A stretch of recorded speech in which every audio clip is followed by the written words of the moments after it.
L'astronomie des anciens peuples de l'Océanie est fascinante et riche. Elle englobe une variété de cultures qui ont façonné leur compréhension du cosmos et de l'influence céleste sur la vie quotidienne. Les Océaniens, notamment les Polynésiens, les Micronésiens et les Mélanésiens, ont développé des approches uniques de l'astronomie, toutes liées à la nature environnante. Les navigateurs polynésiens étaient particulièrement habiles à observer les étoiles pour guider leurs pirogues. Ils avaient identifié des étoiles clés, comme Vénus, qu'ils nommaient Okulea. Cette étoile, observée dans l'est avant le lever du soleil, signalait le moment propice pour naviguer.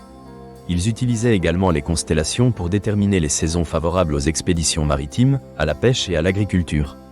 Les traditions de navigation polynésienne intégraient l'observation des astres, mais aussi des vents, des courants marins et des formations nuageuses. Les navigateurs déduisaient la direction des vents en observant les vagues. Cette expertise se transmettait par tradition orale, avec des jeunes apprenant les mouvements des corps célestes. L'astronomie était aussi profondément ancrée dans la mythologie et la spiritualité des peuples océaniens. Les étoiles représentaient souvent des ancêtres ou des divinités, conférant ainsi une dimension sacrée aux cieux. Par exemple, la constellation de Tupaya, associée à la culture maori de Nouvelle-Zélande, illustre cette relation entre les astres et les récits légendaires. En Nouvelle-Calédonie, les Kanaks utilisaient les constellations pour réguler leurs rituels et leurs récoltes. L'observation des étoiles dictait le calendrier agricole, renforçant l'idée que l'astronomie était un outil pratique. Les peuples mélanésiens et micronésiens, quant à eux, naviguaient davantage en s'appuyant sur des repères terrestres. Cependant, l'astronomie jouait également un rôle essentiel dans leur pratique. La Lune revêtait une immense importance dans l'astronomie océanienne. Ses phases influençaient les activités agricoles, et les insulaires prêtaient attention à son apparence, sachant qu'elle affectait la productivité de certaines cultures. L'observation lunaire était ancrée dans des coutumes familiales et communautaires. L'astronomie dans l'Océanie révèle une interconnexion entre les peuples et leur environnement. Chaque groupe possède des croyances et des récits qui prennent racine dans leur relation avec le cosmos. Les motifs célestes se retrouvaient dans l'art, résonnant avec des récits de création et de généalogie.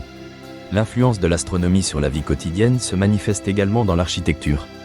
Des structures telles que le Marae en Polynésie et les Grands Tikis en Nouvelle-Zélande montrent comment les mouvements solaires et lunaires ont façonné ces sites. Malheureusement, l'arrivée des explorateurs européens a souvent dévalorisé ces savoirs ancestraux, centrant les récits historiques sur des perspectives occidentales. Cependant, des efforts récents visent à valoriser ces connaissances, à reconnaître et à préserver l'héritage des navigateurs océaniens. Aujourd'hui, alors que nous évoluons dans une ère moderne, il est essentiel d'apprendre des anciens peuples de l'Océanie.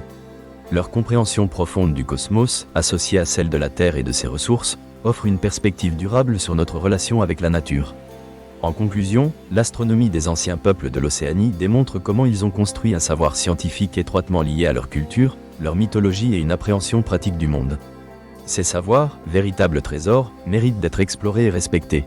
La redécouverte de ces traditions pourrait inspirer les futures générations à interagir avec leur environnement et à respecter leur héritage culturel.